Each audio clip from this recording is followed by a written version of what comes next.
আমরা গতকাল করেছি। আমাদের ডিসি, আমাদের ডিভিশনাল কমিশনার, আমাদের ডিআইজি, এসপি বরিশালে ওনারা উপস্থিত ছিলেন। সারা বাংলাদেশ ব্যাপী আমি কালকে অনুষ্ঠান করেছি। আবার সকালে ময়মনসিংহ বোর্ড এবং ঢাকা বোর্ড, মাদ্রাসা বোর্ডের মিটিংও করেছি, জুম মিটিংও করেছি। কিন্তু তারপরও কেন আসা? গতকাল তো ইনস্ট্রাকশন দিয়েছি, তারপর আসলাম কেন, তাই না? আমি প্রত্যেকটি জায়গায় যাচ্ছি। কুমিল্লার মিটিং করেছি, চিটাগাং মিটিং করেছি, নোয়াখালীতে করেছি, আজকে এখানে করব, বিকেলে খুলনা করব, কালকে দিনাজপুরে করব, এরপরের দিন রাজশাহী করব, এরপরের দিন সিলেট করব। প্রত্যেকটি জায়গায় আমি যাচ্ছি। যাওয়ার কি কোনো প্রয়োজন আছে?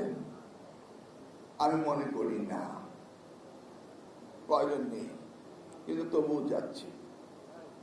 এবারে পরীক্ষা একক প্রশ্নের পরীক্ষা।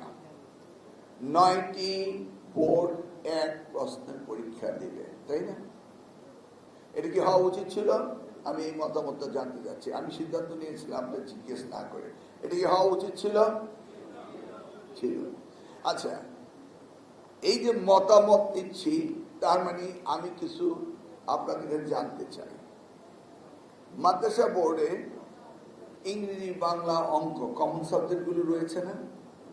একই বই পড়ি না আমরা? একই জায়গায় আমরা কন্টেস্ট করছি না? ঢাকা বিশ্ববিদ্যালয় বা ঢাকা কলেজ। টেকনিক্যাল এডুকেশন একই এডুকেশন না?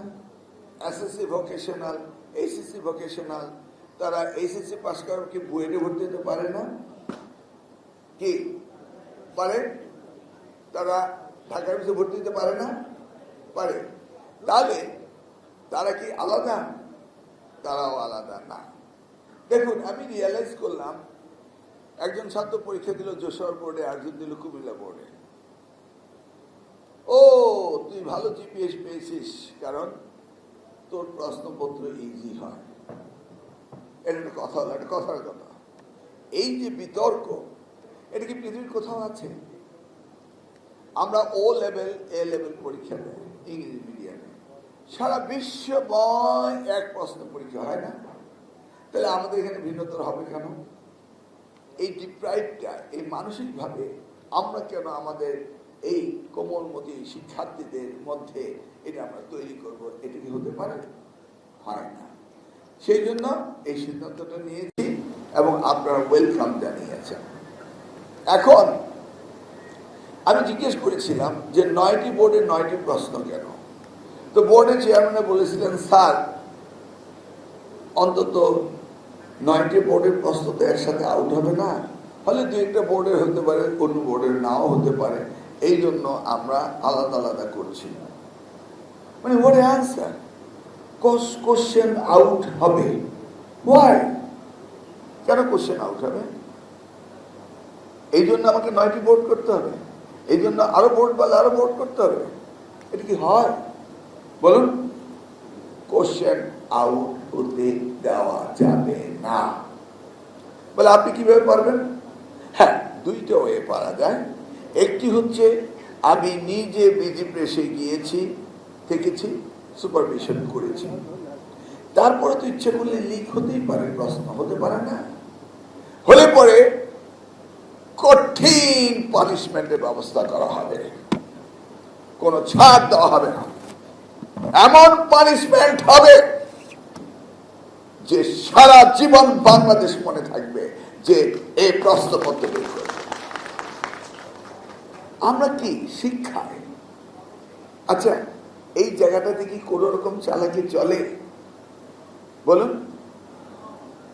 ধরুন, আমি যদি এখন বলি নুরুল ইসলাম নাহিদ সাহেবের সময় শিক্ষা ব্যবস্থা, নকল, প্রশ্নপত্র আউট, খাতায় লেখা হতো, এগুলো তো আমরা জানি না। এগুলো কি ওপেন না সিক্রেট? কোনটা? আপনাদের শিক্ষকদের বলে দেওয়া হয়নি খাতায় লেখা থাকলে নাম্বার দিতে হবে?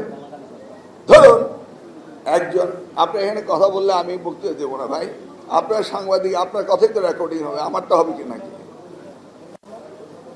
আপনারা হলেন সবচেয়ে কোয়ালিটি লোক, আর আপনাদের যদি কথা বলতেই থাকেন, আমি কথা বলবো কিভাবে? ধরুন নাইর সাহেবের বয়স কত হয়েছে? অনেক। এখন তিনি হঠাৎ অসুস্থ হয়ে গেলেন, হতে পারেন না? ওনাকে অ্যাম্বুলেন্সে করে হসপিটালে নিয়ে গেল। ডাক্তার সাহেবরা তাকে ট্রিটমেন্ট করতে গেল, গিয়ে দেখে উড়ি আল্লাহ, এত নাহিদ সাহেব। ওনার সময়ে আমি বিনা লেখাপড়ায় নকল করে ইন্টার্নি না করে পাশ করেছিলাম। সেই পাশের কারণে আমি ডাক্তার হয়েছিলাম। ডাক্তার হওয়ার কারণে আলালির ঘরে দুলালিকে বিয়ে করেছিলাম। সমাজে প্রতিপত্তি পেয়েছিলাম, মানুষ আমাকে ডাক্তার সাহেব ডাকে। যে লোকটির কারণে আমি ডাক্তার হলাম, সমাজে প্রতিপত্তি পেলাম, সম্মান পেলাম, সেই লোকটি আমার সামনে মারা যাবে বিনা চিকিৎসায়, এটা তো হতে দেওয়া যায় না। এত বড় বেঈমান তো হওয়া যায় না। ডাক্তাররা চিন্তা করলো, চিন্তা করে সকলে বলল, চল এক কাজ করি, কি চিকিৎসা দেওয়া যায়, আমি বই পড়ি। তারা রোগীকে সামনে রেখে বই পড়তে শুরু করলো। তারা বই পড়ছে, কারণ তাদের মন্ত্রী যে তাদেরকে ডাক্তার বানিয়েছে, তাকে কি বিনা চিকিৎসার মধ্যে দেওয়া যায়? হঠাৎ করে ওই নাহিদ সাহেবের জ্ঞান ফিরল। ফিরে তিনি দেখছেন ডাক্তার বাবুরা নিবু নিবু বাতিতে বই পড়ছে অতি মনোযোগ সহকারে। তিনি জিজ্ঞেস করলেন, বাবারা তোমরা কি আমাকে চিকিৎসা দেবে না? তখন ডাক্তাররা বলল, স্যার আপনার কারণে ডাক্তার হয়েছি, আপনার কারণে সমাজে প্রতিষ্ঠিত হয়েছি, সুন্দরী মেয়ে বিয়ে করেছি, বড়লোকের মেয়ে বিয়ে করেছি, আমরা কি আপনাকে মরতে দিতে পারি? আমরা একটু পড়ালেখা করে নিই, তারপর আপনার চিকিৎসা দেব। এটা কি হতে পারে? ডিভিশনাল কমিশনার খলিলুর রহমান সাহেব তিনি বললেন, মেধার কোনো বিকল্প নেই, মেধাবী হতেই হবে। এর কোনো বিকল্প আছে? নিশ্চয়ই না। এই মেধাবী বানাবে কারা? কারা মেধা বিতরণ করবে? কারা মেধা শিখাবে? কারা? কারা? আপনারা, তাই না? অতএব আপনাদেরকে অ্যাড্রেস করার জন্য আমি এসেছি। কারণ আমাদের মাত্র যাত্রা শুরু হলো, আমাদের বয়স মাত্র 4 মাস হলো। আমাদের বয়স আল্লাহ রাখলে 5 বছর তো অন্তত দেবেন নাকি? আমরা কিন্তু ওইভাবে জোর করে ক্ষমতা থাকতে চাই না। যে কদিন থাকবো সিংহের মতো বেঁচে থাকবো। এদেশের শিক্ষা ব্যবস্থার পরিবর্তন করে ছাড়বো ইনশাআল্লাহ। তাদের দ্বারা করাবো। দেখুন, মনে পড়ে কিনা আপনাদের 2001 সালে আপনার শিক্ষক ছিলেন না? 2000 সালে কি আপনার শিক্ষক ছিলেন না? বা 1995 সালে কি আপনার শিক্ষক ছিলেন না? সেই সময় কি নকল হতো না? 96-তে নকল হয়নি, 2098-তে নকল হয়নি, 2000 হয়নি। কিন্তু 2001 সালে এসে আপনারা আর নকল করতে দিলেন না। কে দেয়নি? আপনারাই তো না। 1, 2, 3, 4, 5, 6 আমরা নকলের দাফন কাফন 40 খেয়ে আমরা বিদায় নিলাম। কিন্তু দেখা গেল কি, এরপরে নকল করোনার মতো অন্য ভেরিয়েন্ট নিয়ে নকল আবার চলে আসলো, জিপিএ পেতে শুরু করলো 97%, 98%, পাশের হার পারে তো 100 হয়ে যায়, তাই না? তাহলে আপনি তো শিক্ষক ছিলেন। 2001 থেকে 2006 পর্যন্ত আপনারা শিক্ষকতা করেছেন, নকল প্রতিবন্ধ করেছেন, আপনারা ক্লাসরুমে গিয়েছেন, সব কিছু ডিসিপ্লিনে ছিল, কোথাও কোনো হরতাল ছিল না, স্কুলে ক্লাসরুম বর্জন ছিল না, ঢাকা বিশ্ববিদ্যালয় বন্ধ ছিল না, প্রত্যেকটি বিশ্ববিদ্যালয় সুন্দরভাবে চলছিল না। 6-এর পরে আবার শুরু হলো, আবার একই অবস্থা, আমরা ফিরে গেলাম। কারা? এই শিক্ষকরাই তো আবার আগের অবস্থায় গিয়েছিলেন, জাননি? গিয়েছেন তো। আমি যে নকল বন্ধ করেছিলাম, আমি তো ইম্পোর্ট করে নকল বন্ধ করিনি। শিক্ষক ইম্পোর্ট করেছিলাম আমেরিকা থেকে, না আপনারাই করেছিলেন? তাহলে এখন আমি ক্লিয়ারলি বুঝতে পারলাম সরকার যা চায় আপনারা তা চায়।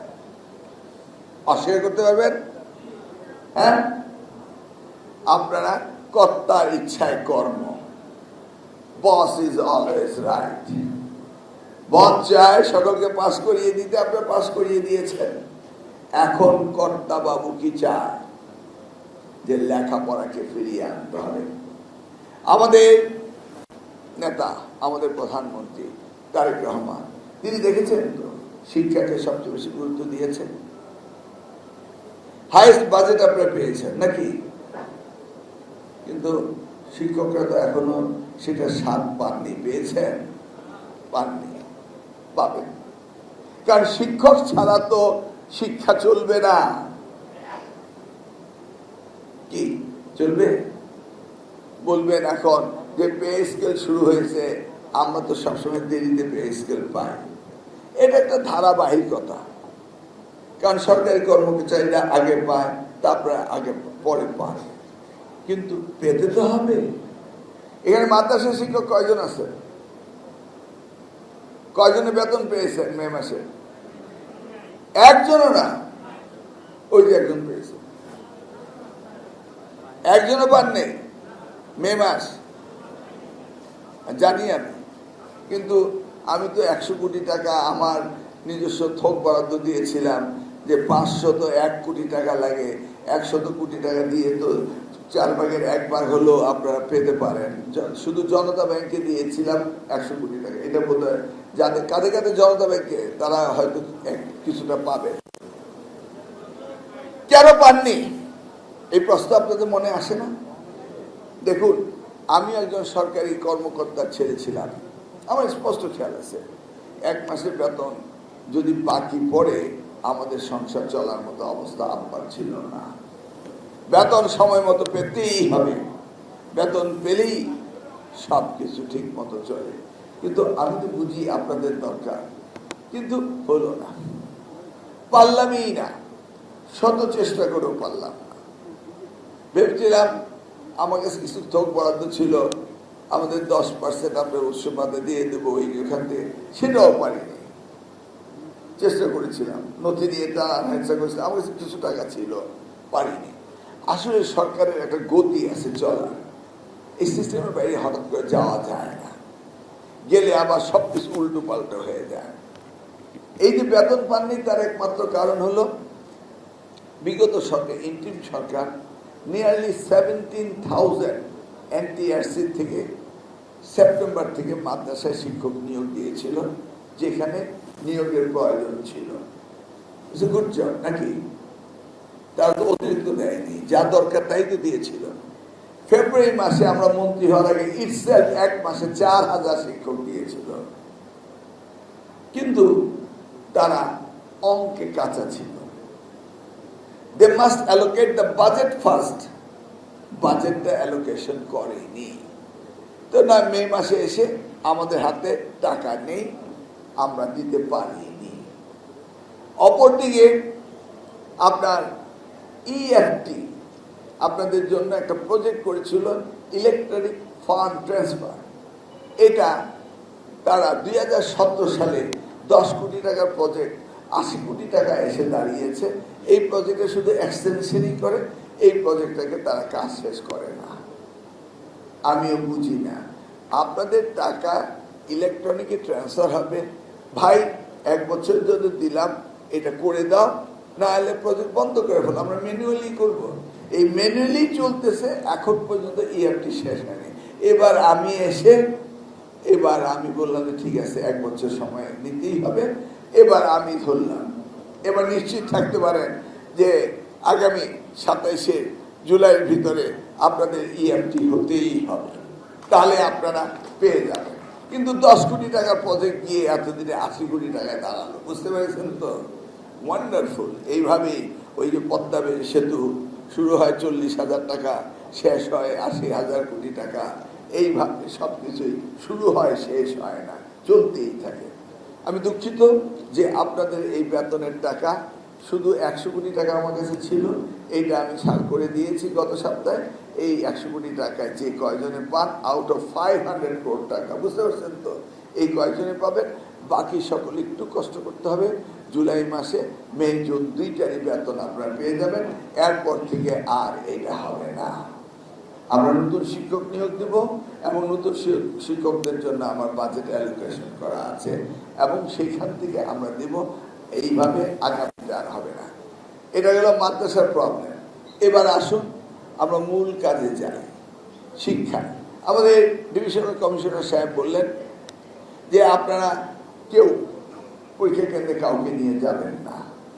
এটা আমি আগেও বলতাম দুষ্টেমি করে, পরে দেখলাম এটা ট্রোল হয়। আজকালকের দিনে এগুলি বলা যায় না, বললেই মিডিয়া ধরে ফেলে, এই জন্য এখন ট্রোলও করা যায় না। আমি তখন বলতাম মাননীয় সংসদ সদস্যরা আপনারা যাবেন কিন্তু সাহাবা নিয়ে যাবেন না, দুষ্টেমি করে বলেছিলাম।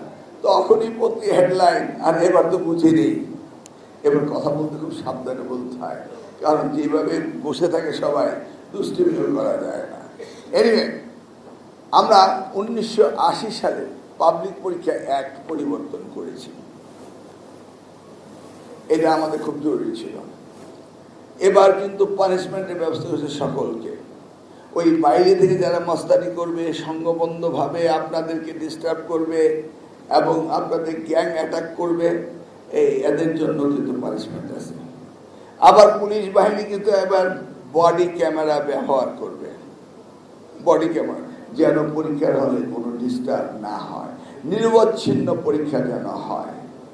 আর আপনাদের কোন কোন স্কুল কলেজে বা মাদ্রাসায় সিসি ক্যামেরা সেট করেননি, একটু হাত তুলবেন কি? সকলকে বলা হয়েছে এটার কোনো বিকল্প চলবে না। আপনারা যারা সুপার রয়েছেন, সেন্ট্রাল কমিটির প্রধান রয়েছেন, সচিব রয়েছেন, বা ওই কলেজের প্রিন্সিপাল রয়েছেন, মাদ্রাসা সুপার রয়েছেন, আপনার রুমে একটি মনিটর থাকতে হবে, ক্লিয়ার? এবং আর্কাইভে সমস্ত রেকর্ডিং থাকতে হবে। ওই যে দেখেছেন না মিডিয়া আজকালকার দিনে, ওনারা যদি কোথাও কোনো খবর পায় আর সোশ্যাল মিডিয়াতে যদি দিয়ে দেয়, আমি কিন্তু সাথে সাথে আর্কাইভে গিয়ে সেটা চেক করব। তাই বলে ওনারা যে ক্লাসরুমে যাবেন তা করতে পারবেন না। আপনাদের মতো আপনারা যা পারেন তা করেন, ইনফরমেশন আমি পেলেই হয়। আপনাদের গিয়ে ছবি তুলে দিতে হবে না। আপনারা যদি কোথাও বলেন যে হয়েছে, শুনেছেন, এমন নিউজ পেলেই আমার তো যন্ত্র রয়েছেই আর্কাইভে যাওয়া, আমি আর্কাইভ চেক করব। অর্থাৎ পানিশমেন্ট আফটার দ্য এক্সামও পানিশমেন্ট হবে, ক্লিয়ার? যেমন আমি আমার সেই 2001 সালের কাহিনী, আমি একটি স্কুল পরিদর্শন করেছি কুমিল্লা আমতলী। সেখান থেকে ফেরত আসতে সময় জুরানপুর স্কুলের সামনে দিয়ে আসতেছি, তখন সন্ধ্যে 7টা, দেখছি লাইট জ্বলছে। তো ভাবলাম 7টার সময় লাইট জ্বলে কেন, 5টায় তো পরীক্ষা শেষ, এই চলো তো যাই। গিয়ে দেখি এক্সামিনাররা খাতা বান্ডেল করছে। আপনারা করেন না? এত সময় লাগে না? 5টা শেষ হলে 2-3 ঘন্টা সময় তো লাগেই। ওনারা দেখি সুন্দরভাবে চাটা খাচ্ছেন, প্যাকেজ করছেন, ওনাদের কাজ করছেন। আমি গিয়ে ধন্যবাদ দিয়ে জিজ্ঞেস করলাম কয়জন এক্সপার্ট হয়েছে? বলে 2 জন এক্সপার্ট হয়েছে। ও কোন রুমে? এই রুমে। ডিউটিতে কে ছিলেন? তাই ভাবলাম ওই রুমে যে ডিউটি করেছে ওই 2 জন শিক্ষক আছে, একটু ধন্যবাদ দিব। তো 2 জন শিক্ষক দাঁড়িয়ে বললেন স্যার আমাদের রুমে এক্সপার্ট হয়েছে। আমি খুব খুশি হলাম যে টিচার কাজ করেছে। তো আমি প্রিন্সিপালকে কোন টিচার এক্সপার্ট করেছেন? কয় ফিশারি অফিসার। আরে আপনার 2 জন ওই রুমের পাহারাদার, ফিশারি অফিসার এসে এক্সপার্ট করলো। ফিশারি অফিসার কতগুলোর জন্য আসছেন? 5 মিনিট 10 মিনিট নাকি? আমি বললাম ঠিক আছে, এই 2 জনকে আমি আগে সাসপেন্ড করব। কারণ ফিশারি অফিসার যদি বাইরে থেকে এসে ক্লাসের নকল করতে পারে তাহলে ওনারাই হবেন আগে সাসপেন্ড। আমি ওই শিক্ষক 2 জনের বিরুদ্ধে ব্যবস্থা নিয়েছিলাম। বুঝতে পেরেছেন তো? কেন বললাম? সব কিছু পরীক্ষা শেষ হয়ে গেলই পার হয়ে গেল না। এবার আসে খাতা দেখা। আমার কোচো একটি ছেলে জিপিএ প্লাস পাওয়ার কথা, সে ফেল করলো। পাইলট স্কুলে ক্লাস 8-এ বৃত্তি পাওয়া, ম্যাট্রিক পরীক্ষা ফেল করলো। ইউনো সাহেব আমাকে বললো সে জিপিএ A+ পেতেই হবে। কেন? যে আপনি শিক্ষা প্রতিমন্ত্রী চাই। আমি এটা কোনো কথা হলো? ঠিক আছে, খাতা চেক করা হোক। খাতা চেক করলো।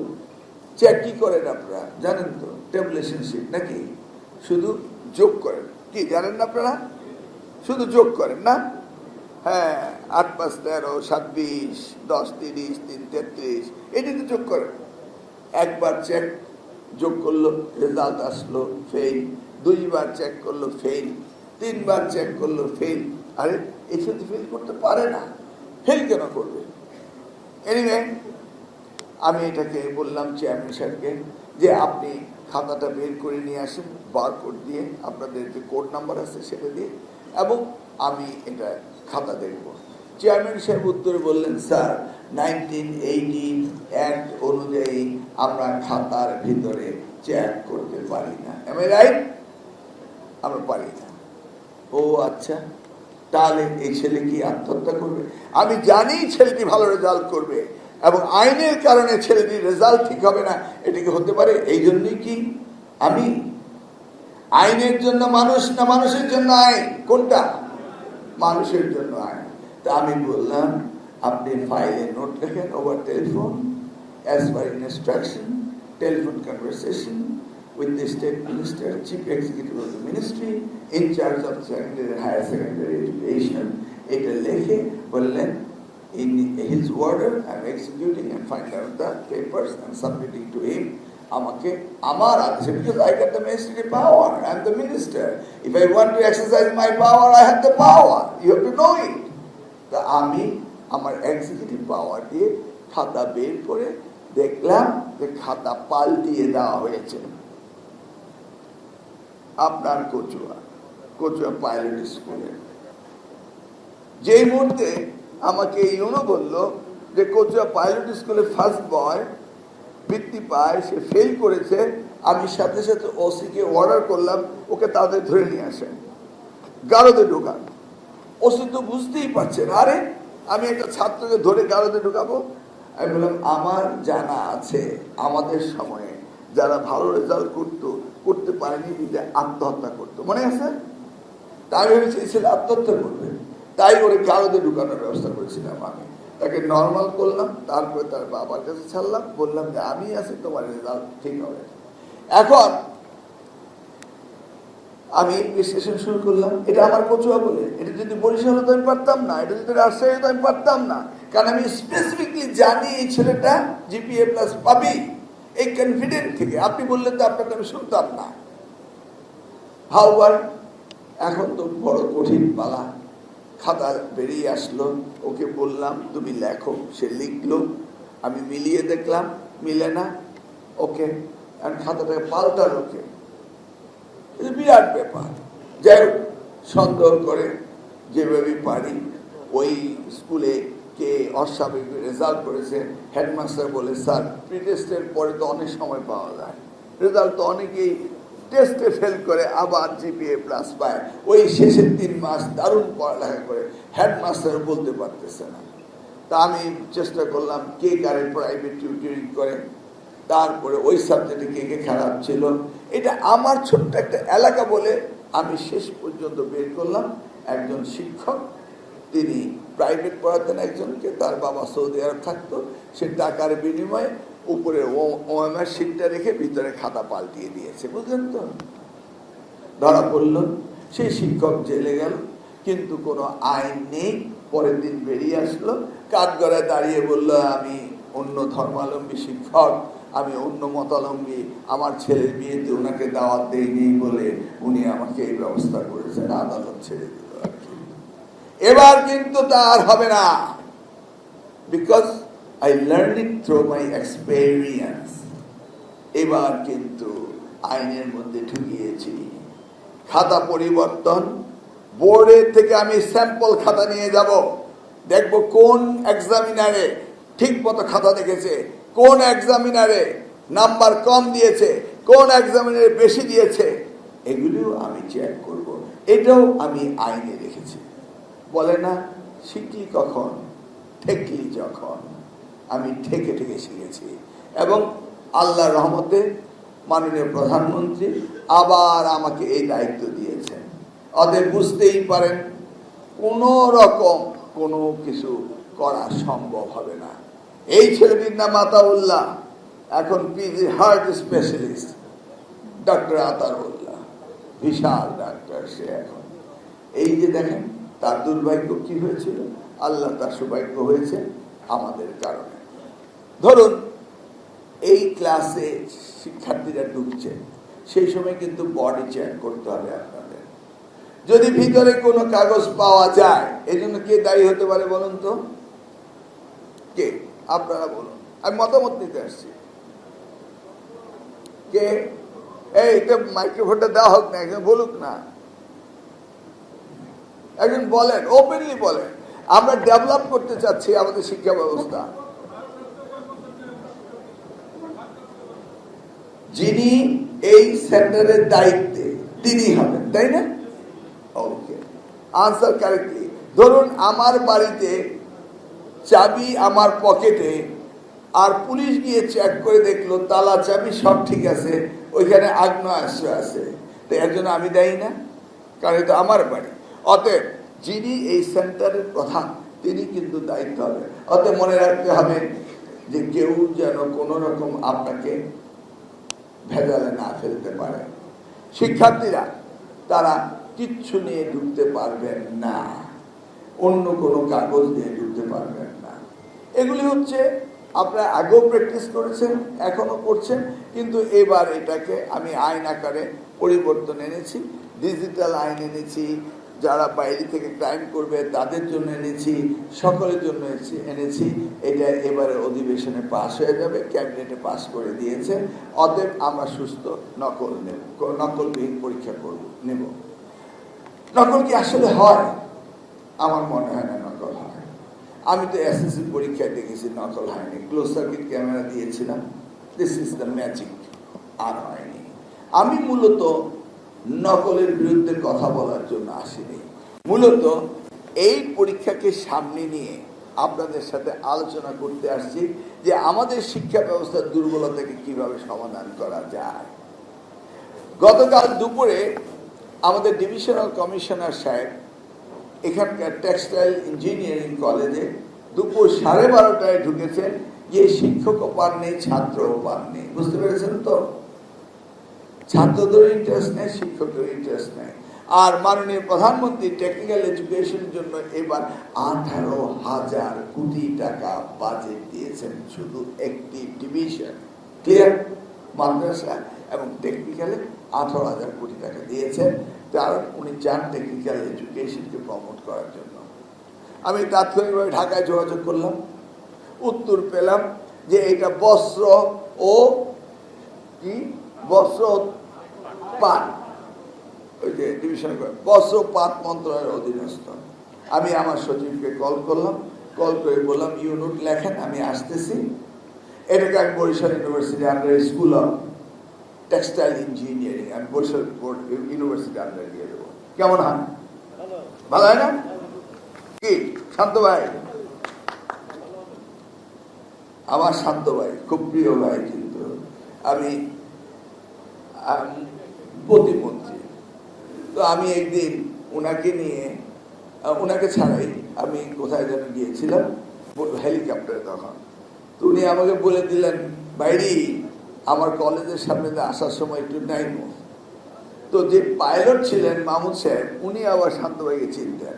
তাই আমি পাইলটকে বললাম, এখানে সর্বদিন শান্তর একটা কলেজ আছে, ওখানে একটু নামতে হবে। তো হঠাৎ করে দূর থেকে আকাশ থেকে একটা সুন্দর কলেজ দেখতেছি, এই সুন্দর কলেজটা কার? তো পাইলট বলে, এটাই তো সর্বদিন শান্ত সাহেবের কলেজ।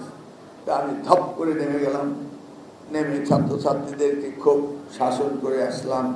এসে ঢাকায় গেলাম, ওনার সাথে দেখা হলো, গল্প করলাম, আবার একটা ভবন দিয়ে দিলাম।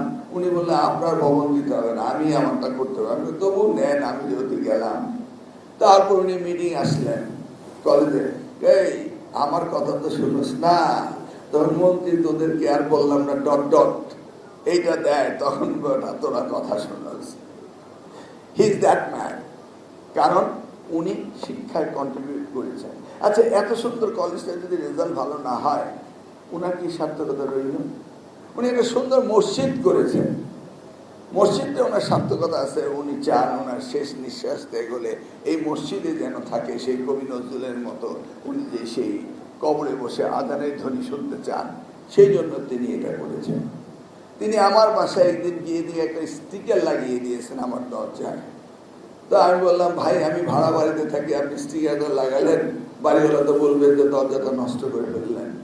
তো বলে পড়ে দেখেন না স্টিকারটা, তো লেখছে কাফনের কাপড়ের কোনো পকেট নেই, কাফনের কোনো পকেট নেই, মানে যা রোজগার করবেন তা খরচ করে যান, এইটাই।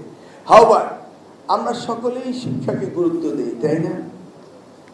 তাহলে আমাদের এই শিক্ষা ব্যবস্থার পরিবর্তন আসতেই হবে।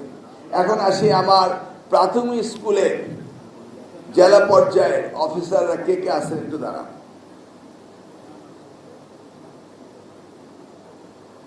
আজকেও আপনাদের একটি মামলা হাইকোর্টে উঠছে।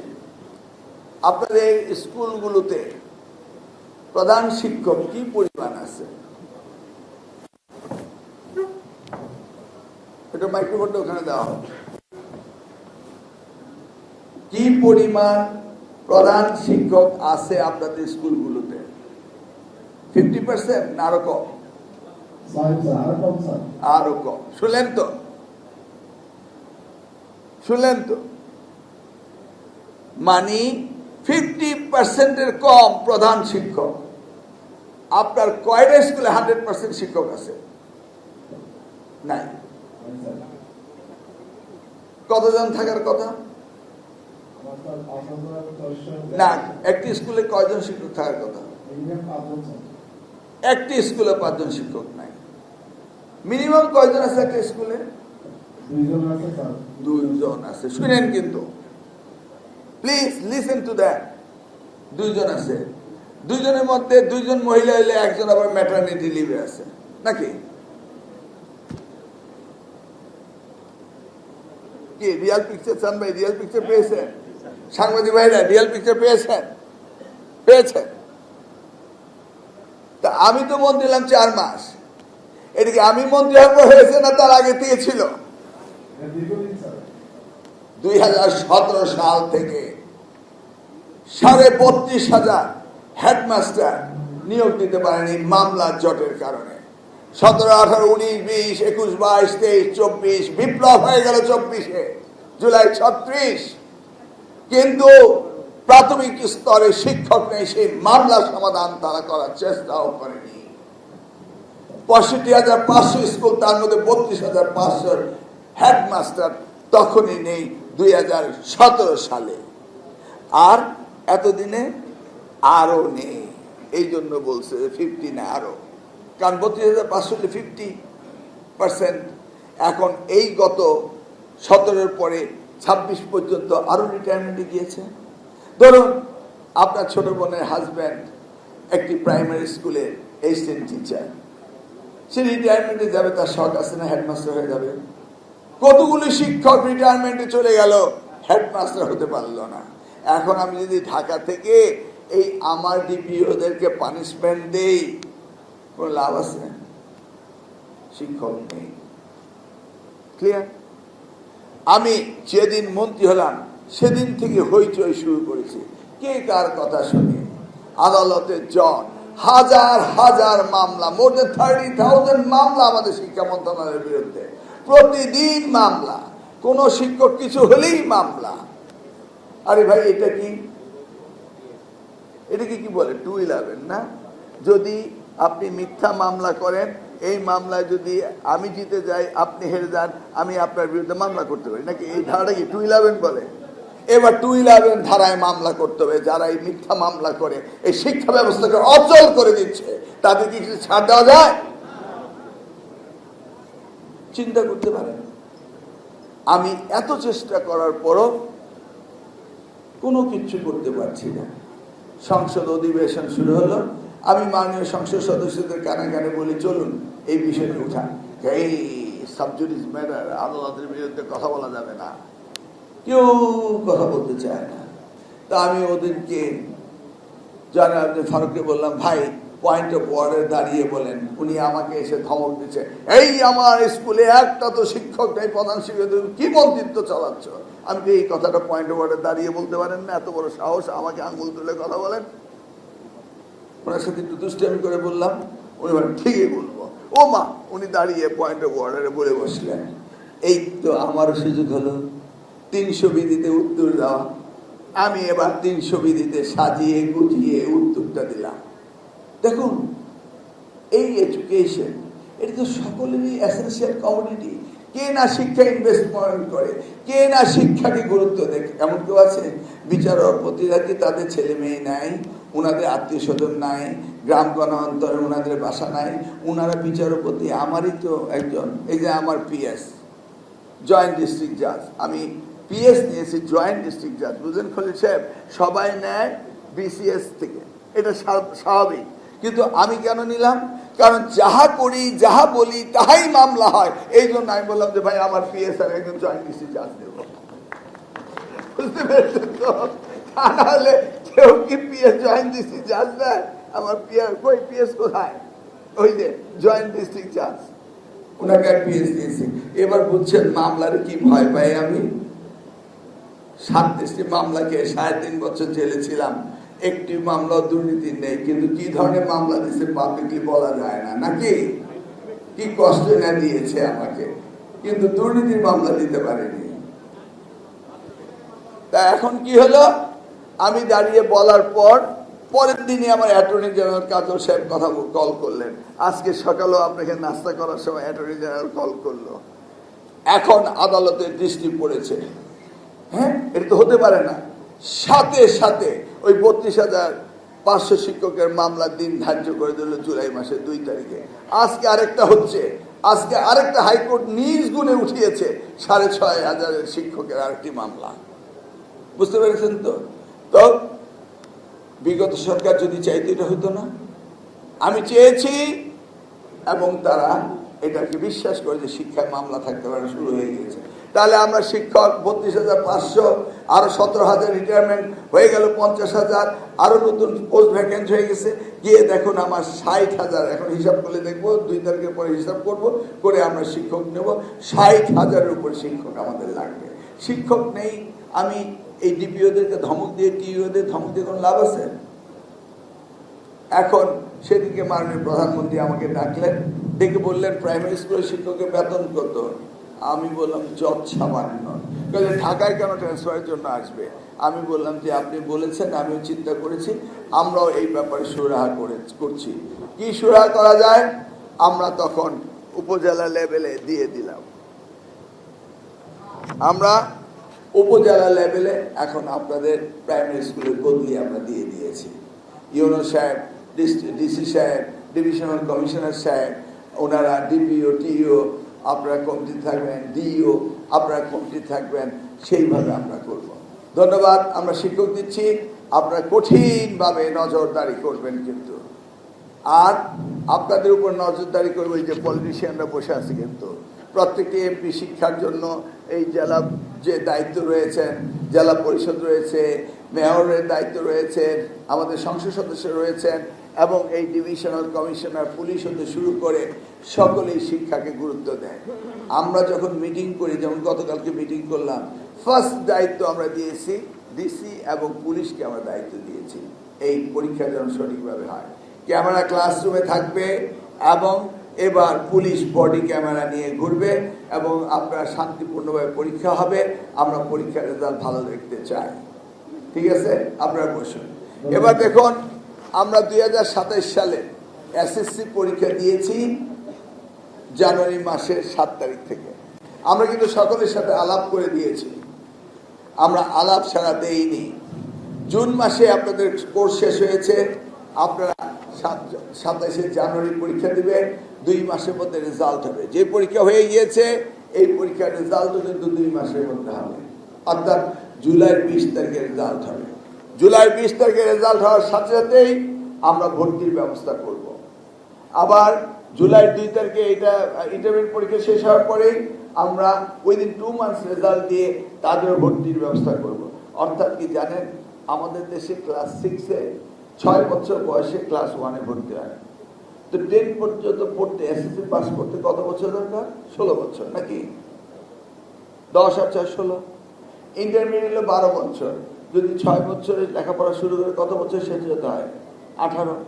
কিন্তু আপনারা যদি রিয়ালিস্টিক্যালি দেখেন তাহলে দেখবেন পাস করছে তারা 20 বছরে। জাতির জীবন থেকে 2টি করে বছর প্রত্যেকটা ছেলের জন্য চলে যাচ্ছে। যদি আমার 40 লক্ষ পরীক্ষার্থী হয় এসএসসি এবং এইচএসসি সমমানে, জাতি 40 লক্ষ বছর পিছিয়ে যাচ্ছে এবং আমরা ডেমোগ্রাফিক ডিভিডেন্ড থেকে পিছিয়ে যাচ্ছি। এটিকে আমাদের অ্যাড্রেস করতে হবে না? সেই জন্য 2 বছরের কোর্স 2 বছর, 10 বছরের কোর্স 10 বছর, একদিনও বেশি হতে পারবে না। একই সাথে বিশ্ববিদ্যালয়ের মধ্যে কোনো সেশন জট থাকতে পারবে না। 4 বছরের কোর্স 4 বছরে শেষ করতে হবে। ভিসি সাহেবদের নিয়োগ দেওয়া হয়েছে এই দায়িত্ব পালন করার জন্য। অতএব যিনি দায়িত্ব পালনে ব্যর্থ হবেন তিনি স্বেচ্ছায় বিদায় নেবেন, কারণ আমরা শিক্ষা ব্যবস্থায় কোনো দুর্বলতা থাকতে দেব না। ক্লিয়ার? সেই সাথে আপনাদের সহযোগিতা আমরা কামনা করছি। এবার আসুন প্রাইমারি স্কুল। জনাব তারেক রহমান তিনি চাচ্ছেন এই প্রজন্ম থেকে তৈরি করা, সেজন্য প্রাইমারি স্কুলে তিনি ড্রেসের ব্যবস্থা করছেন, মিড ডে মিলের ব্যবস্থা করছেন। ওই তো পুরা এবং ফরিদপুরে মিড ডে মিলে ভেজাল হয়েছিল, তাৎক্ষণিকভাবে তাদেরকে অ্যারেস্ট করা হয়েছে, নো কম্প্রোমাইজ। এবং আমরা চিঠি দিয়েছি হেডমাস্টাররা, আপনারা যখন এই জুলাই পরে তো প্রত্যেকটা স্কুলে মিড ডে মিল চলে আসবে, যদি কোনো খাবারে দোষ ত্রুটি পাওয়া যায় এবং সিভিল সার্জনের রিপোর্টের উপরে শুধু কন্ট্রাক্টর অ্যারেস্ট হবে না, দায়িত্বপ্রাপ্ত শিক্ষক যিনি থাকবেন তিনিও আইনের আওতায় আসবে। এই নিরাপদ খাদ্য আইনের আওতায় আমরা এটা এনেছি। আমরা কি কম্প্রোমাইজ করতে পারি আমাদের ছেলে মেয়েদের জন্য? সকলকে ড্রেস দেওয়া হবে। আমরা আনন্দময় শিক্ষার ব্যবস্থা মাননীয় প্রধানমন্ত্রী করেছেন।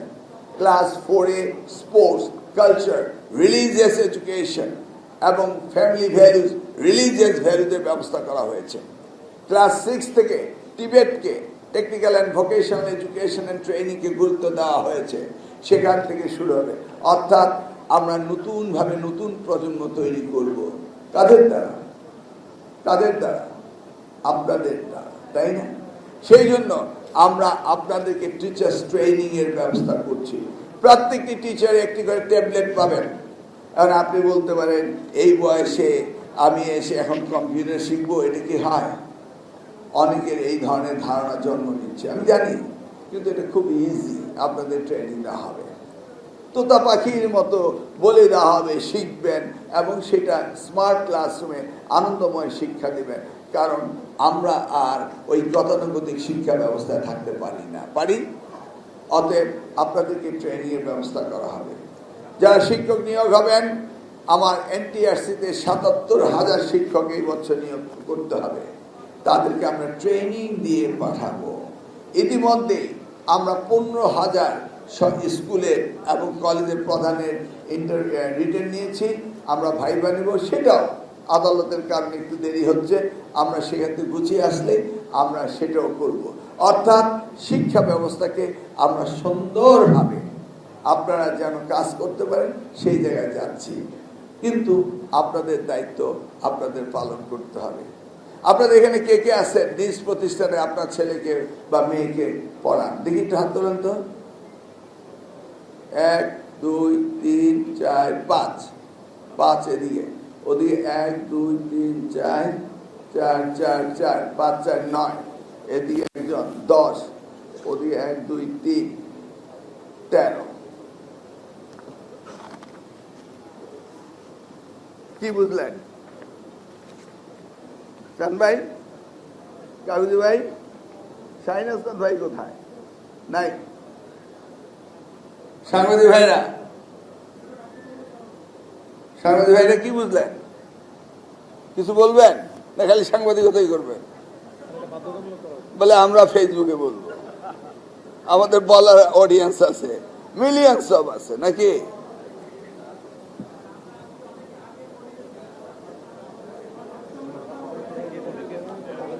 আপনারা আগে পড়িয়েছেন কয়জন? ওকে, যাদের সন্তানরা এখন পড়ছে তাদেরটা আমি চেয়েছি।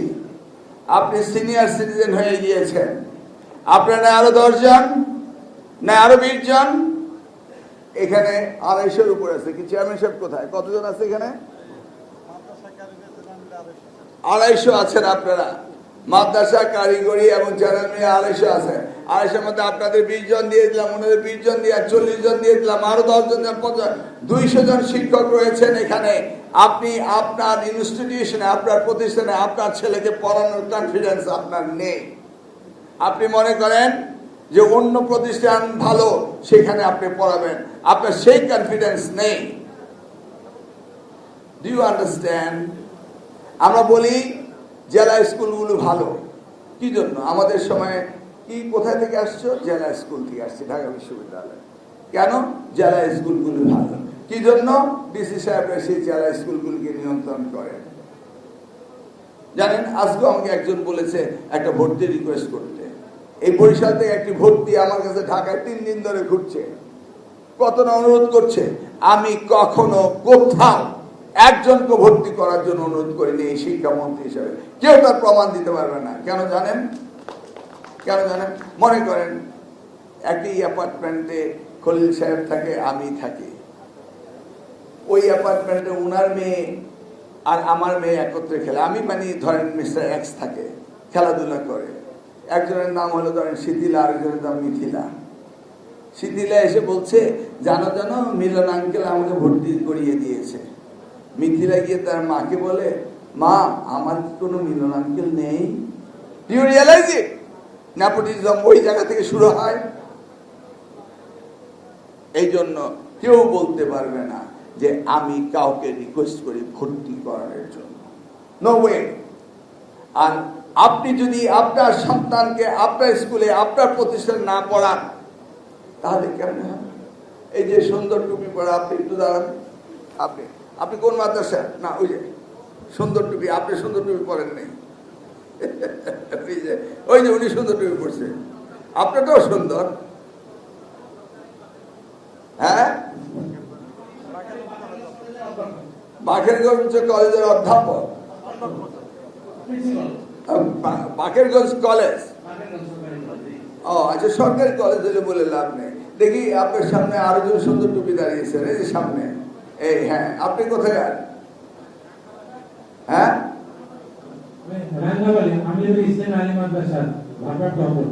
ভারপ্রাপ্ত অধ্যক্ষ আলিয়া মাদ্রাসা ভান্ডারিয়া, ভাঙ্গাবাড়ি, পটুয়াখালী। কতজন ছাত্র পরীক্ষা দিবে? 79 জন পরীক্ষা দিবে। কতজন ভালো রেজাল্ট করবে আশা করেন? লাস্ট পরীক্ষায় কতজন পাস করেছিল? আমার ওইখানে গেলবার 59-এর মধ্যে 53। খুব ভালো রেজাল্ট করেছে, খুব ভালো রেজাল্ট করেছে ইনশাআল্লাহ। তো বাকিটা ফেল করে কেন? ওদের কি কোনো ব্যবস্থা করেছে? এবার কি ব্যবস্থা করেছে? ধরলাম এসএস দাখিলের জন্য, এসএসসি তো চলে আসছে কাল বাদে পরশু, কি দাখিলের জন্য কি ব্যবস্থা করছেন? দাখিলের জন্য স্যার ওই আমরা যারা মানে একটু দুর্বল তাদেরকে শনাক্ত করে আমরা মানে ওই পার্ট টাইম মানে তাদেরকে একটু টিচিং ব্যবস্থা করছি।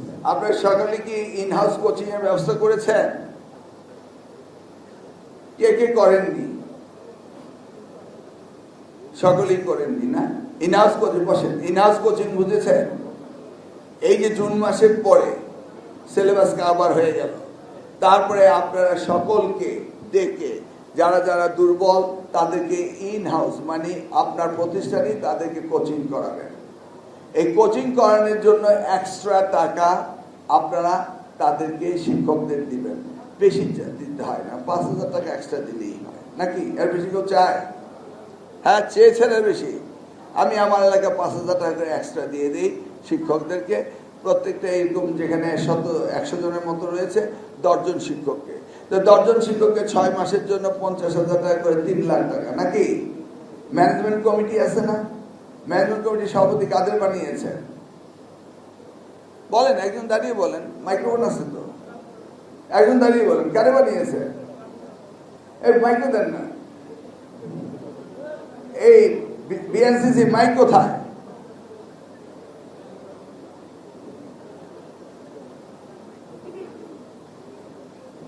স্যার, আমি বরগুনা দারুল উলুম নেসারিয়া গ্রামীণ মডেল মাদ্রাসা, আমার সভাপতি জেলা প্রশাসক মহোদয়।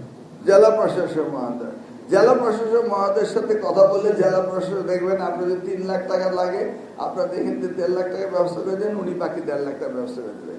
আর যদি আপনার 1.5 লাখ টাকার ব্যবস্থা না করতে পারেন আমার সাথে যোগাযোগ করে আমি করে দেবো, এবং আগামীতে আমি এটাকে কমনলি করব।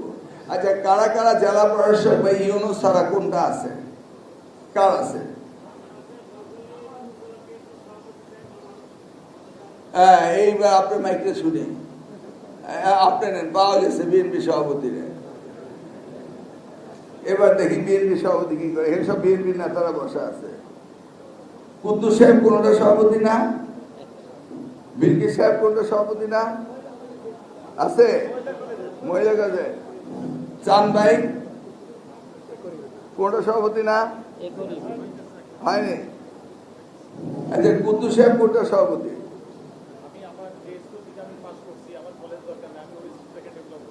ওই স্কুলে ডেভেলপ করতেছে। ওই যে স্কুলে আগামী 2027-এ পরীক্ষা দিবে জানুয়ারি মাসের 7 তারিখে। আপনি কি করছেন আপনার স্কুলে? একটু আপনারটাই শুনি।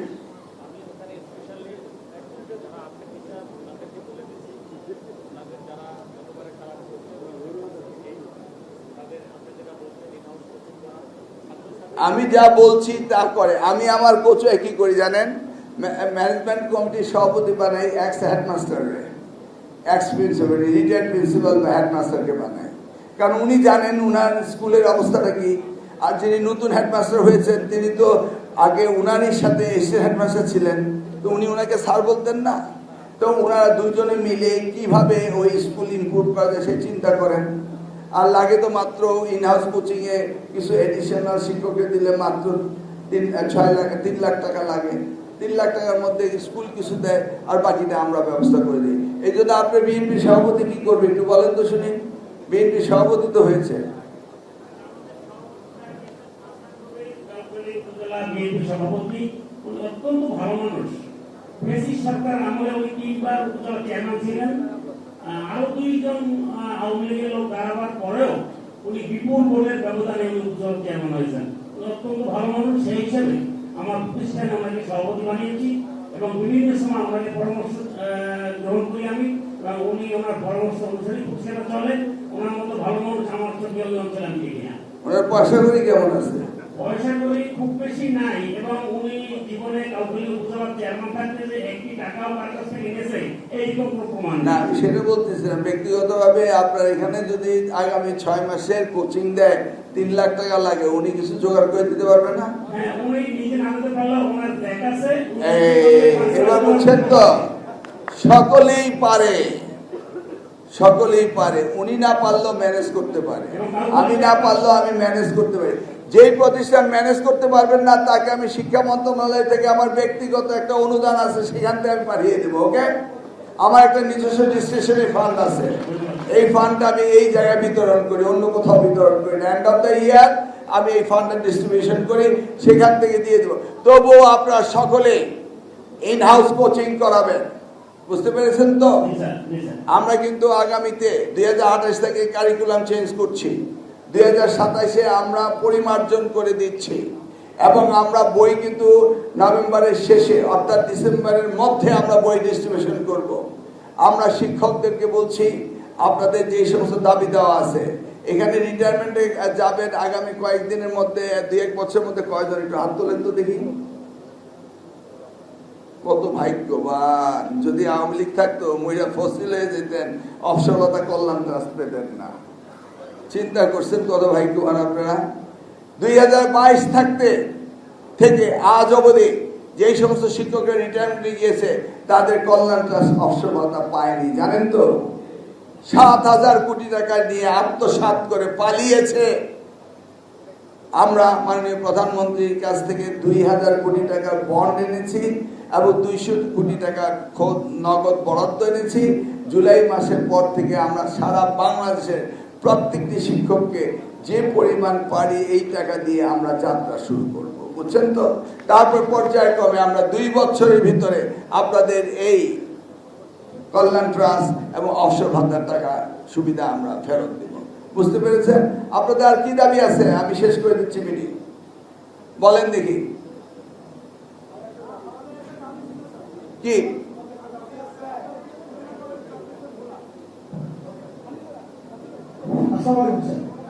আমি মোহাম্মদ মহিউদ্দিন বাচ্চু, মাধ্যমিক মহিলা কলেজ চট্টগ্রাম। আমি ঢাকা তো আমাদের আমি বেসরকারি কলেজের ভারপ্রাপ্ত অধ্যক্ষ। আমার দাবি হলো স্যার, আমরা যে সিসি ক্যামেরাগুলো লাগালাম আমাদের অর্থনৈতিক খুব সমস্যা আছে স্যার। আমি কালকে ডিসি হিসেবে ঘোরা বলছিলাম যে আমরা স্যার যেমন আমার কলেজে আমি প্রায় 1.5 লক্ষ টাকা ব্যয় করতেছি আমার। না সিসি ক্যামেরা এত টাকা লাগে না তো, আপনি বেশি দিচ্ছেন স্যার। আমার পরিবারে 1200 স্যার, আমি 29টা সিসি ক্যামেরা লাগাইছি, মনিটরিং কিনছি স্যার। তো আপনি যদি আমাদেরকে স্যার এখান থেকে একটু সহযোগিতা করতে আপনার মন্ত্রণালয় থেকে, তাহলে আমরা বেসরকারি শিক্ষা প্রতিষ্ঠানগুলো স্যার আপনার প্রতি কৃতজ্ঞ থাকতাম। আচ্ছা, উনি 1.5 লক্ষ টাকা খরচ করেছেন। আমি মন্ত্রী হওয়ার পরে অনেকগুলো কলেজ আমি ডিআইএ কে পাঠিয়েছিলাম, গিয়ে দেখেছি প্রত্যেকটা কলেজে আত্মসাৎ হয়। আমি 1.5 লক্ষ টাকা ঠিকই দিয়ে দেবো, যে চাইবে তাকটা দিয়ে দেব, কিন্তু আমি ডিআইএ পাঠাবো, ইন্সপেকশন করবো, তারপরে টাকা দেবো। ঠিক আছে, আপনি আমাকে স্পেশাল, আমি ডিআইএ ইন্সপেকশন করাবো, আপনার তহবিলগুলো সব দেখবো, দেখে যদি দেখি যে শর্টেজ আছে আমি টাকা পাঠিয়ে দিব। যারা টাকা চাইবেন আমাকে লিখবেন, আমি ডিআইএ ইন্সপেকশন করেই আমি টাকা দিয়ে দিব। দিস ইজ কন্ডিশনাল, ওকে? আপনি তো বলছেন আপনি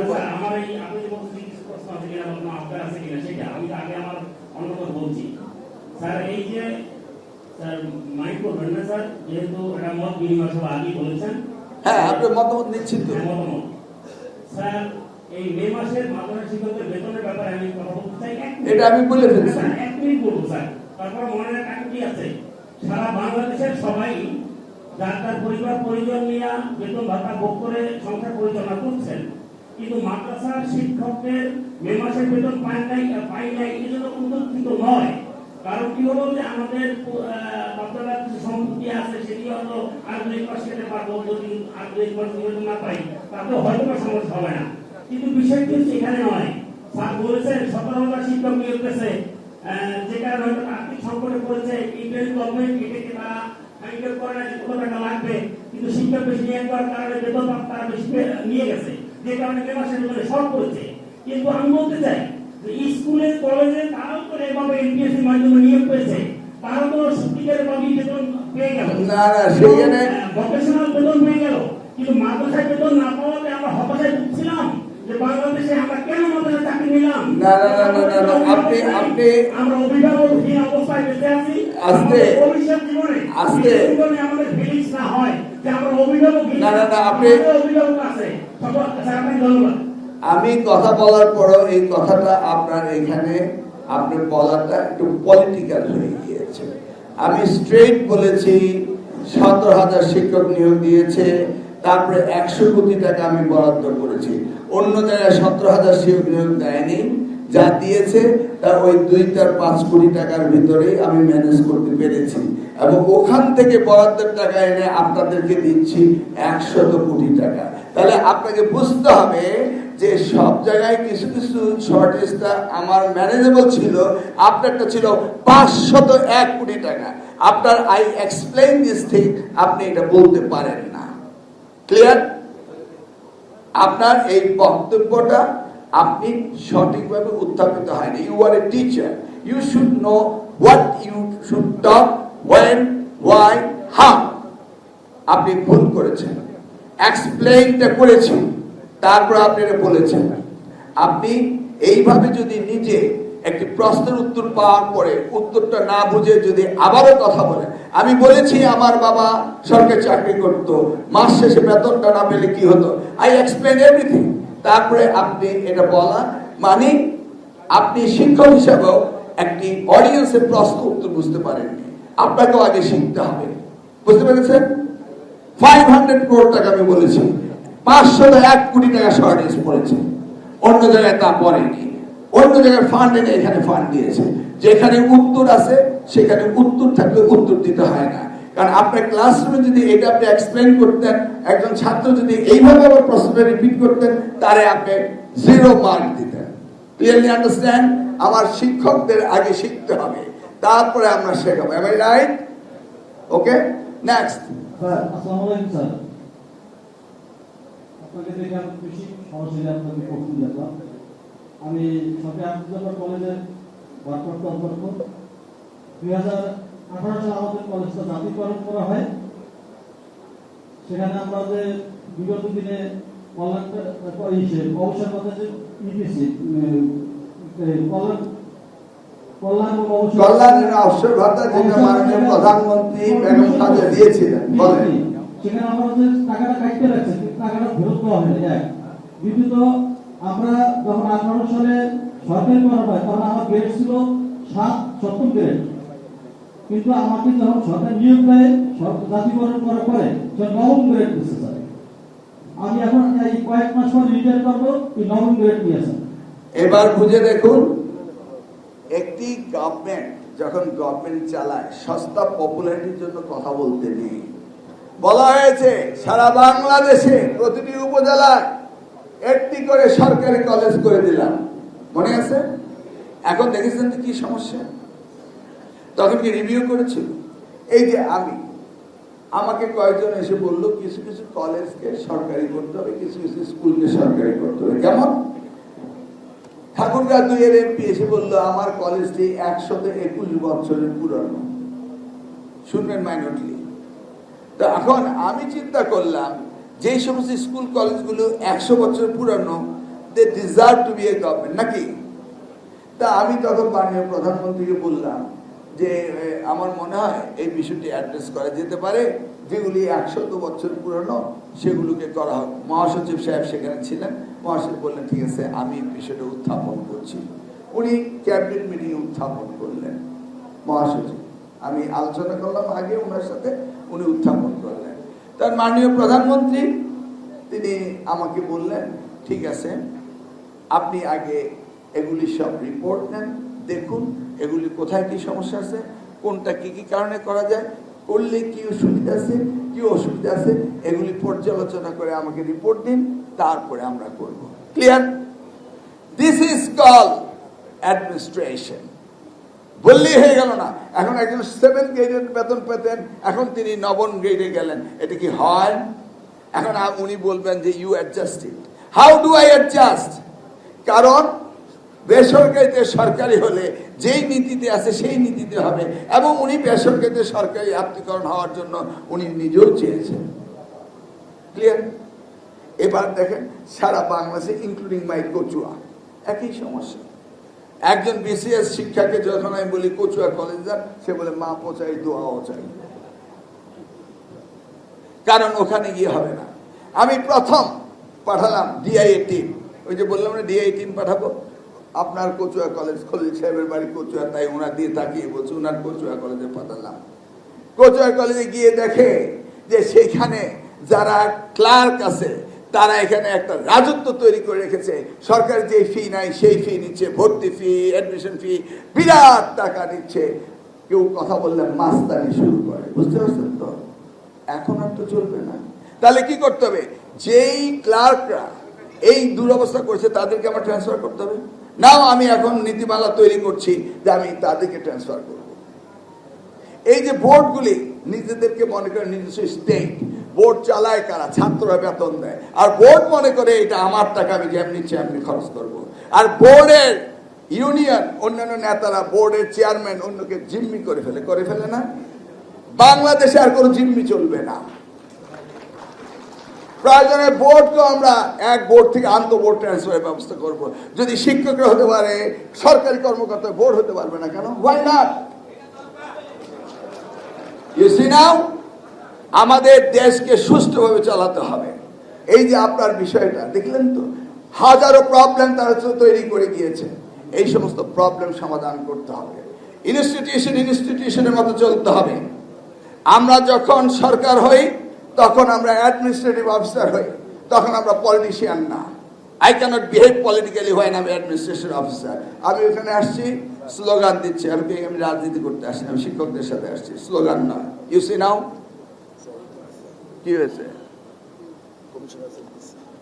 এই যে দেখো পূর্ণ ভর্তি ফি বাতিল করেছেন ক্লাস 3-তে, ক্লাস 5-এ পুরো ভর্তি ফি দেয় বিগত সরকার নিত।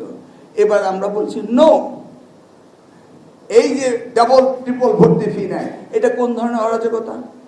আমরা সরকার থেকে আপনাদের বেতন দেওয়া হচ্ছে 100%, শুধু উৎসব ভাতাটা পাচ্ছেন, এই তো উৎসব ভাতার ব্যবস্থা আস্তে আস্তে করে ফেলবো আমরা, আমাদের বাজেট অ্যালোকেশন করছি, এটা আমরা করি। আপনারা বাড়ি ভাড়া পাচ্ছেন না, এই তো। আপনি কোথায় থাকেন? বাড়িতে থেকে শিক্ষা দিবেন বলেই আপনার বাড়ির পাশে কলেজে আপনি চাকরি দিয়েছিলেন, মাইন্ড ইট। প্রথম প্রেসিডেন্ট জিয়াউর রহমান আপনাদেরকে 50% বেতন দিয়ে শুরু করে, বেতন না অনারিয়াম দিয়ে শুরু করে, তাই না? আপনার বিদ্যা বেতনে পড়াতেন, সেটা 50% হতে হতে 100% হলো আপনার স্ব এলাকায়। এখন আমরা চিন্তা করছি যে এনটিআরসির মাধ্যমে শিক্ষক নিয়োগ দিই, এটা আমি শুরু করেছিলাম এনটিআরসি। অথবা এনটিআরসিতে বদলির ব্যবস্থা থাকতে হবে। এখন আপনার বদলি করতে গেলে আপনি বলবেন বাড়ি ভাড়া দেন, বলবেন না? তো পর্যায়ক্রমে সব কিছুই সেটেল হবে। বাট মাইন্ড ইট, আপনি সরকারের বেতনে চলছেন, সরকার আপনাকে সব কিছু দিচ্ছে, ক্লিয়ার? অতএব আপনি পুরোপুরি সরকারি না হলেও সরকারি সুবিধা, মেডিকেল অ্যালাউন্স পাচ্ছেন না, বাড়ি ভাড়া 1000 না 1500, কত পাচ্ছেন বাড়ি ভাড়া? কত? 15%? আচ্ছা, ওনারা কত পায়? 40%। Think about it, you are almost there. তারপর যদি আপনারা বলেন জাতীয়করণ করতে হবে, তাহলে what benefit else you will get it? Nothing that much. কিন্তু জাতীয়করণ হওয়ার পরে আপনারা যে কত ঝামেলায় পড়বেন, এটাও একটু ভেবে দেখেন। ওই যে দেখছেন না জাতীয়করণ হয়েছে, কি ঝামেলায় পড়ছে, সব কিছু বুঝে বলতে হবে। শিক্ষকের স্বাতন্ত্রিক, আপনারা একটা মহান পেশায় আপনারা আছেন। আপনারা কিন্তু কেউ বেতনের জন্য চাকরি করেন এটা বিশ্বাস করি না। বেতনের জন্য চাকরি করলে আপনারা অনেকে অনেক কিছু করতে পারতেন। ঢাকা ইউনিভার্সিটির কেমিস্ট্রির ছাত্র 1976-এ মাস্টার ডিগ্রি করে বেরিয়ে গিয়েছিল, এই বরিশালের চেয়ারম্যান ছিল আনোয়ারুল্লাহ সাহেব, মনে আছে? মারা গেছে, ইন্তেকাল করেছেন। উনার ফ্রেন্ড ডক্টর মালেক আলবার্ট ইউনিভার্সিটির প্রফেসর ছিলেন ইংল্যান্ডে, উনার একই সাথে ছিলেন। উনার ইচ্ছা আমি আমার গ্রামের কলেজে মাস্টারি করব, উনি গ্রামে থাকতেন, গ্রামের কলেজে মাস্টারি করতেন। তো এটা একটা মহান পেশা, যে যেভাবে নিয়েছে। অনেকেই ঢাকা চাকরি করতে যান না, অনেকেই চায় না যে আমি আমার গ্রামে থাকবো, বাড়িতে থাকবো, মাস্টারি করব, আনন্দ করব। ইয়াস, এই প্রফেশনটা সেই প্রফেশন। এনিওয়ে, আমি আর বক্তব্য দীর্ঘায়িত, দাঁড়িয়ে গেছেন আবার। স্যার, পরীক্ষা সংক্রান্ত স্যার একটি গুরুত্বপূর্ণ মতামত দিতে চাই। বলেন। স্যার, আপনি যখন মাননীয় শিক্ষা প্রতিমন্ত্রী ছিলেন, স্যার আপনার বাম দিকে স্যার কথা বলছি, আপনি যখন মাননীয় শিক্ষা প্রতিমন্ত্রী ছিলেন, আপনি, আমার মনে আছে, মুলাদিতে আপনি চলে আসছেন একজন ধর্মীয় শিক্ষককে পরীক্ষায় জামাত টান দিয়ে তার পাঞ্জাবি ছিঁড়ে ফেলছিল, শিক্ষা পত্রিকায় কাটিং দেখে আপনি ছুটে আসছিলেন মুলাদি হিজলা কেন্দ্রে। সেই শিক্ষককে আপনি তাৎক্ষণিকভাবে এসে সম্মান দিয়েছেন। আজকে দীর্ঘদিনে এই পরীক্ষার দায়িত্ব পালন করতে গিয়ে শিক্ষকরা অসম্মানিত হচ্ছে, সেই জায়গাটি আরো জোরদার করা উচিত। আপনার এখানে বরিশাল বিভাগের গুরুত্বপূর্ণ সকল ব্যক্তিবর্গ রয়েছেন, যাতে শিক্ষকরা দায়িত্ব পালন করতে গিয়ে কোনো অসম্মানিত হলে প্রশাসনের পক্ষ থেকে ওই শিক্ষক এবং শাস্তিমূলক ব্যবস্থা যেন জোরদার করা হয় শিক্ষকের সম্মানের ব্যাপারে। দ্বিতীয় হচ্ছে শিশু ছাত্র রাজনীতি। 18 বছরের শিক্ষার্থী সে শিশু, এই ছাত্র রাজনীতি বন্ধের উদ্যোগ আপনি নেবেন কিনা? আরেকটি প্রশ্ন হচ্ছে, একটি উপজেলায়, যেমন আমি কলাপাড়া, একদম পড়ুয়াখালী কলাপাড়ায় রিমোট কুয়াকাটার ওই অঞ্চলে এই উচ্চ মাধ্যমিক অনেকগুলো কেন্দ্র রয়েছে, তৃণমূল পর্যায়ে অনেক কেন্দ্র রয়েছে। প্রত্যেক উপজেলায় কেন্দ্র কমিয়ে গুরুত্বপূর্ণ জায়গায়, এখন যোগাযোগ ব্যবস্থা সারা বাংলাদেশে ভালো, কেন্দ্রের সংখ্যা কমিয়ে কেন্দ্র পরীক্ষাকে আরো আমি বুঝতে পারছি।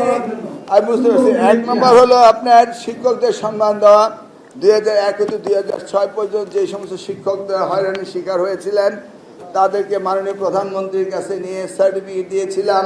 শিক্ষকরা যদি কোথাও লাঞ্ছিত হয়েছেন বিচারের ব্যবস্থা করেছিলাম এবং তাদেরকে আমি তাৎক্ষণিকভাবে 20,000 টাকাও দিয়েছিলাম, আমার মনে রয়েছে। স্যার আমরা আছি, যদি এরকম কোনো টিচার নকল প্রতিরোধ করতে গিয়ে যদি অ্যাসাল্টের শিকার হয় আমাদেরকে ফোন করবে, আমরা 24 ঘন্টার মধ্যে মামলা নেব এবং প্রয়োজনীয় ব্যবস্থা করব। শুনলেন তো, 2 জন এসে বললেন যদি কোনো শিক্ষককে অ্যাসাল্ট করেন 24 ঘন্টার ভিতরে ব্যবস্থা নেবেন। যেটা আমরা করেছিলাম সেটা ওনারা 2 জন এসে বললেন। আর আপনি রাজনীতির কথা বললেন, আমি চাই ছাত্রছাত্রীর লেখাপড়ায় ফিরে আসুক, তারপরে দেখি অটোমেটিক্যালি কি হয়। লেখাপড়া করলেই দেখবেন সব কিছুর সমাধান হবে। পরীক্ষা কেন্দ্র আমরা এই আগামী বাজেট থেকে সারা বাংলাদেশে প্রত্যেকটি উপজেলায় ক্লাস্টার করে ভার্টিক্যাল এক্সটেনশন করে সারা বছরের জন্য ক্লাস কোনো বাধাগ্রস্ত না হয় সেই পরীক্ষা কেন্দ্র আমরা তৈরি করার প্রজেক্ট হাতে নিয়েছি। মনে করেন 12টা ইউনিয়ন আছে, 4টা করে ইউনিয়ন নিয়ে একটা ক্লাস্টার হলে তাহলে 3টা স্কুলকে আমরা ভার্টিক্যাল এক্সটেনশন করে দেব, সেখানে পরীক্ষা হবে এবং সেখানে অডিটোরিয়াম থাকবে, সেটা তারা মাল্টিপারপাস ব্যবহার করবে।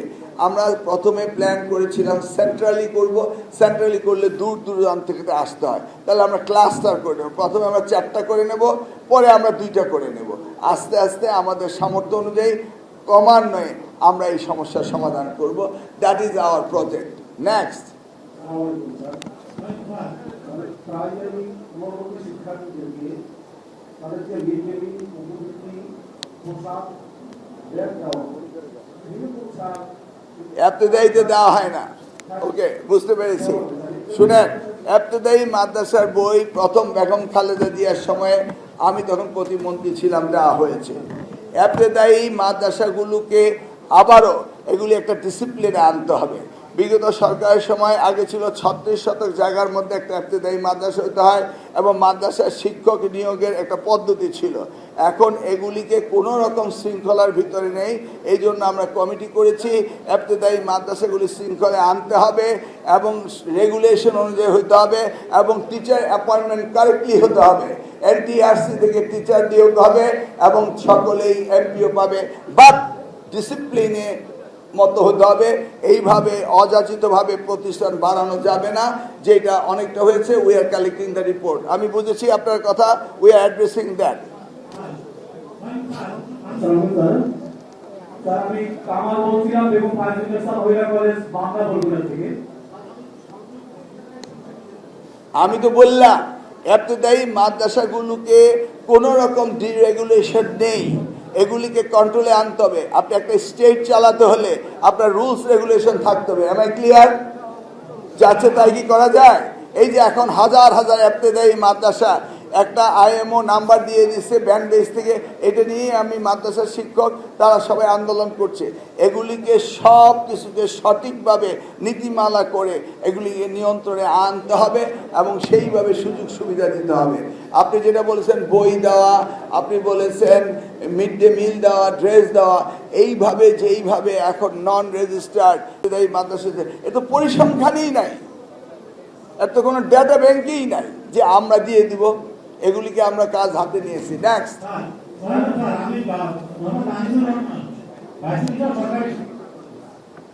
বলেন। শিক্ষা কর্মচারী যথেষ্ট সংকট, এটা আমাদের শিক্ষা ব্যবস্থা যথেষ্ট সমস্যা হচ্ছে। আমাদের সরকারি কলেজগুলোতে শিক্ষক কর্মচারী দিতে পারবে আমরা কিভাবে যাচ্ছি। আপনার প্রশ্নের উত্তর আমি জানি। গত পরশুদিন নোয়াখালী গেছিলাম, কবিরহাট কলেজে আমারই বলছে যে আপনারা যেতে দেবো না, শিক্ষক দিয়ে যান, আমাকেই বলছে। কারণ আমাদের শিক্ষক অতিমাত্রায় শর্ট, 4 মাসে তো শর্ট হয়নি। এই শর্ট বিগত দিনে একজন শিক্ষকও নেয় নেই। পিএসসি এখন ব্যাকলগ। আমি মন্ত্রী হওয়ার পরে পিএসসি চেয়ারম্যানকে বসে মিটিং করে ওনাকে বলেছি, এই পর্যন্ত উনি বোধহয় আমাকে 250 না 300 শিক্ষক দিয়েছেন। আপনারা ক্যাডারের সার্ভিসের থেকে আপনাদের দেওয়া হয়, আপনারা জানেন, এবং এই নিয়োগ ওখান থেকে আসতে হয়। এত বেশি ব্যাকলগ হয়ে গেছে, প্রত্যেকটা কলেজে শিক্ষকের অভাব। এখানে কে যেন প্রিন্সিপালের কথা বলল, সারা দেশে শিক্ষকের, ইনক্লুডিং মাই কচুয়া কলেজ এবং হাই স্কুলগুলো, সরকারি হাই স্কুলগুলো শিক্ষকের অভাব। কচুয়া পাইলট গার্লস স্কুলে 6 জনের মধ্যে 3 জন আছে, শিক্ষক দিতেই পারছি না। এগুলি রিক্রুটমেন্ট করার পলিসি আমাদের ওই পিএসসির মধ্যে থেকে আসতে হয়। তাছাড়া অনেক জায়গায় আবার মামলাও আছে, এগুলিকে আমরা অ্যাড্রেস করছি। আগামী 2-3 মাসের মধ্যে একটা মানে একটু পরিস্থিতি ডেভেলপ করবে, আমরা কিছু আলাদা নিয়োগের ব্যবস্থা করছি। তবে কলেজেরটা পারছি না, স্কুলেরটা আমরা করার চেষ্টা করছি। মিডিয়া থেকে একটা প্রশ্ন থাকে।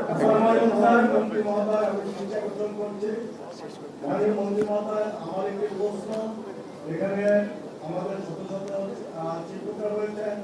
বিগত ফ্যাসিস্ট সরকারের আমলে 2007 সাল থেকে 24 সাল পর্যন্ত হাজার হাজার শিক্ষকরা সাসপেন্ড হয়েছেন, চাকরিচ্যুত হয়েছেন, মামলার শিকার হয়েছেন এবং তাদের বেতনের টাকা উত্তোলন না করে সেগুলি রাষ্ট্র কোষাগারে জমা দেওয়া হয়েছে। আমরা নির্যাতিত শিক্ষক কর্মচারী ফোরামের পক্ষ থেকে আপনার পরামর্শে 14 জুন একটি আবেদন করেছিলাম যাতে আমাদের সেই জমাকৃত প্রক্রিয়া পাওনা আমরা যাতে পেতে পারি।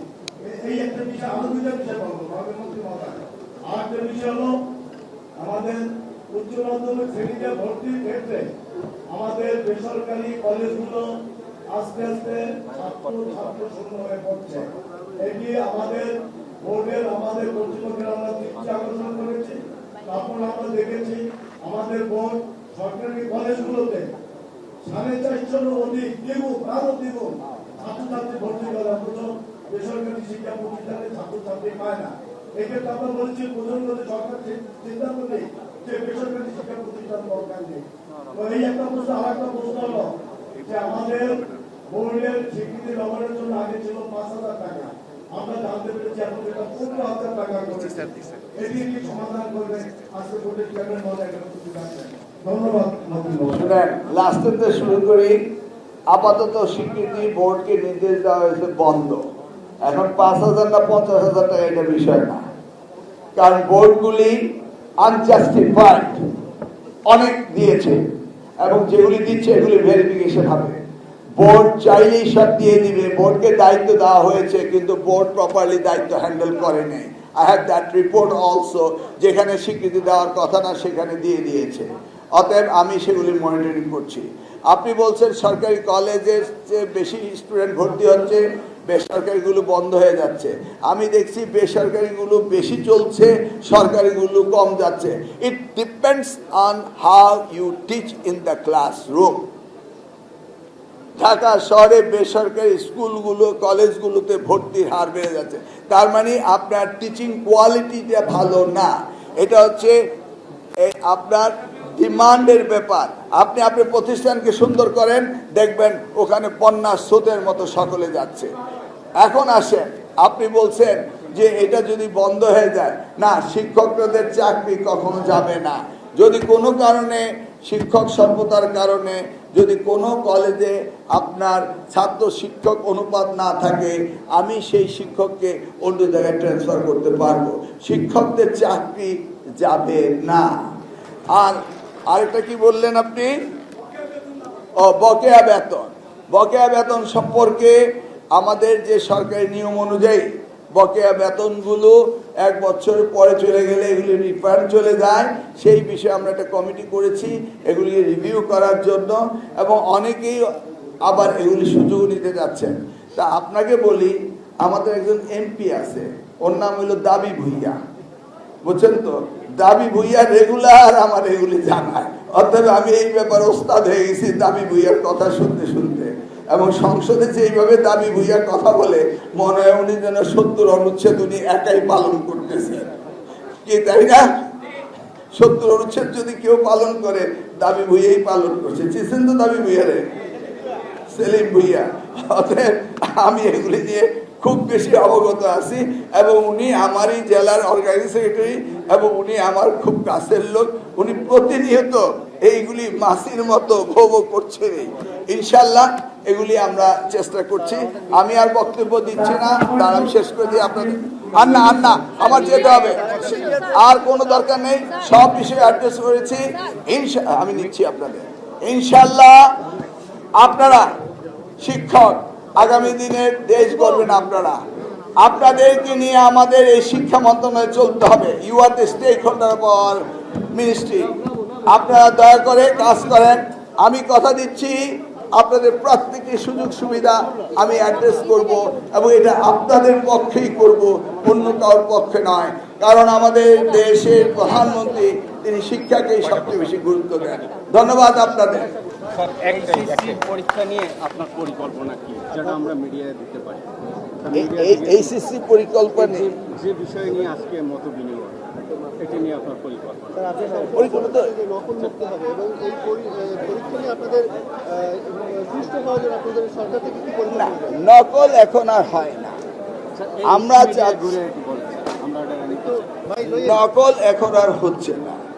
আমরা এখন শিক্ষা মান উন্নয়নের জন্য সভাগুলি করছি।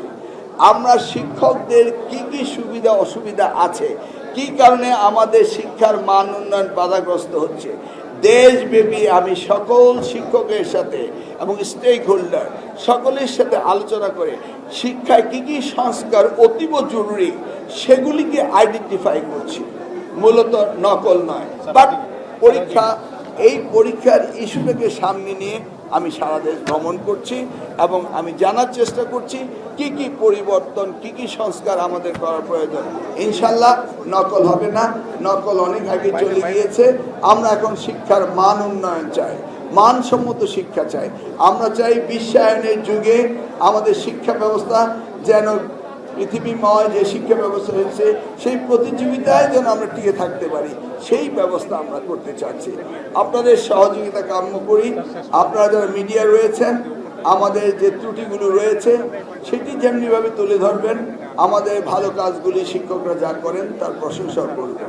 এই যে দেখুন, কয়েকদিন আগে 20 তারিখে সারা বাংলাদেশে প্রাইমারি স্কুলে গোল্ড কাপ টুর্নামেন্টটি হলো। 22 লক্ষ শিক্ষার্থী অংশগ্রহণ করেছে। এই যে 29 তারিখে স্টার্ট আপ, তারপরে আপনার সায়েন্স ফেয়ার, ইনোভেশনের উপরে একটি অনুষ্ঠান হতে যাচ্ছে 29 তারিখে। সারা বাংলাদেশ থেকে সকল শিক্ষার্থীরা প্রতিযোগিতায় চিন্মৈত্রী সম্মেলন কেন্দ্রে এসে যোগদান করবে। সেখানে মাননীয় প্রধানমন্ত্রী থাকবেন এবং সেই অনুষ্ঠানেও আপনারা দেখবেন যে শিক্ষার পরিবর্তন নিয়ে আমরা কাজ করছি। আমরা চাই শিক্ষার পরিবর্তন হতে হবে, তা নাহলে দেশের উন্নয়ন হবে না। সেই জন্যই মাননীয় প্রধানমন্ত্রী শিক্ষায় সবচেয়ে বেশি বাজেটের ব্যবস্থা করেছেন। ধন্যবাদ আপনাদের।